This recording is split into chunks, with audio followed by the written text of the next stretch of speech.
Chaos Theory by Tessa Crowley. Brought to you by Leanne Audio. Chapter 10. The hottest places in hell are reserved for those who, in a period of moral crisis, maintain their neutrality. John F. Kennedy. When Draco makes it back inside, he's soaked through with warm summer rain and grinning ear to ear. Dobby the house elf attends him at the door, taking his telescope and book full of star charts. "Did Master Draco have a productive evening?" he asks, casting a quick spell that dries Draco with a soft snap sound and a thrum of magic. "Extremely productive, thank you, Dobby," he answers. Drying spells always make his hair wild, and he uses both hands to smooth it back over his head. "The new spelled lenses Professor Snape gave me for my birthday worked perfectly. You should see the Horsehead Nebula in infrared. Breathtaking." "Dobby is glad, Master Draco," he says with that big, lopsided smile of his, but it's gone sooner than it normally is, and he stares down at his knobbly feet. When Draco began his study of Holmesian abductive reasoning, he practiced on Dobby specifically because he was such a fantastically easy target. The house elf is physically incapable of hiding his emotions. As such, as Draco studies him, he can tell with no difficulty that "Something's wrong," Draco says. For several long seconds, Dobby doesn't answer. His spindly hands start to tremble. "Something's very wrong," Draco continues, frowning. The trembling gets worse, until, quite abruptly, Dobby drops both the telescope and book of star charts, darts for the nearby china cabinet, and starts violently beating his head into it. "Oh, Dobby, stop! I order you to stop!" Dobby stops, but he got several good whacks in, and is swaying in his spot. Draco hates this culture of fear his father's instilled in the house elves.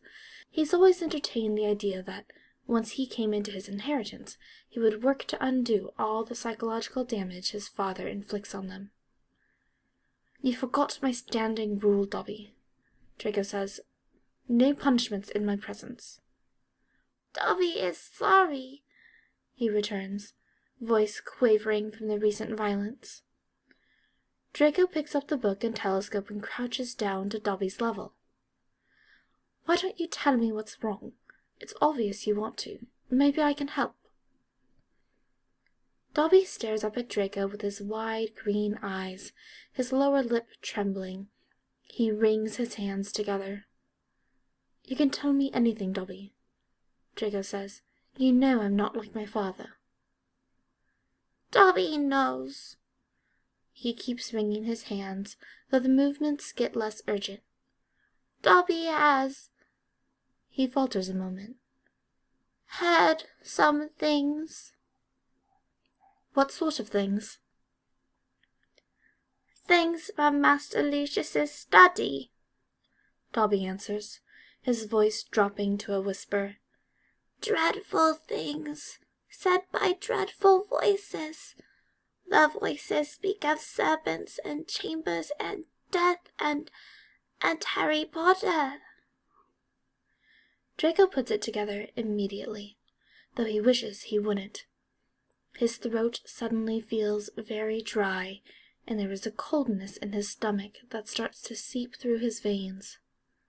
"Harry Potter is the one who saved us all," Dobby whispers, grabbing Draco's wrists urgently.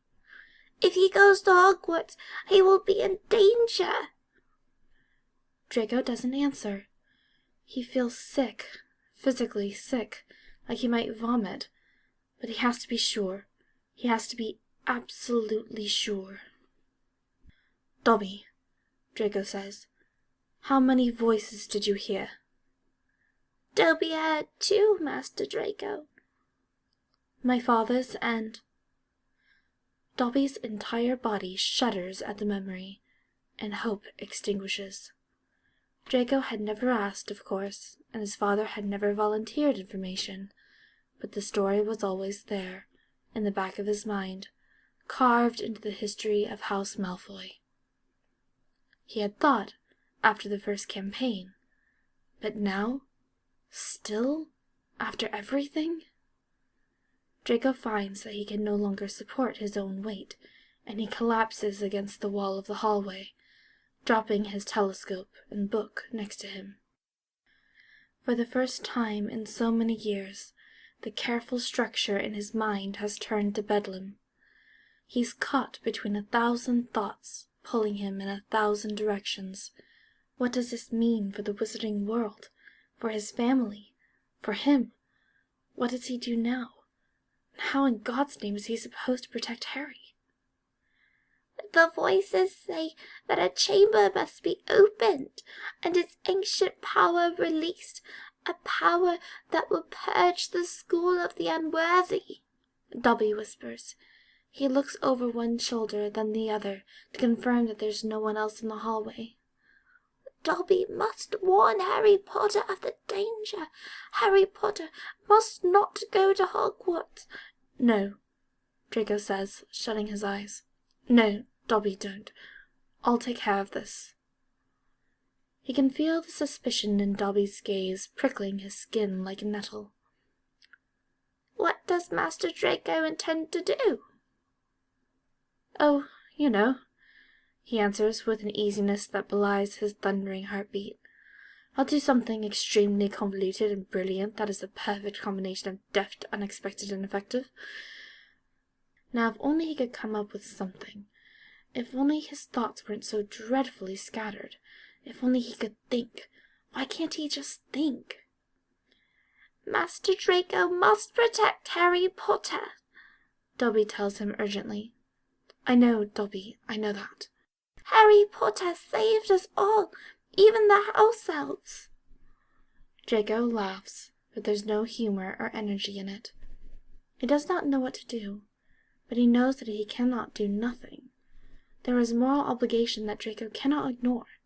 He cannot call himself above his father's indiscretions, and then sit idly by while they conspire anew. There are machinations that need stemming. His best and only friend needs protecting. Hogwarts needs warning. Draco's hands tremble on his knees.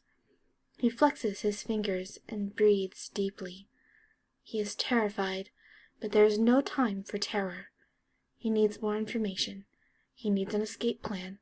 He needs supplies. He is no longer safe in his own home.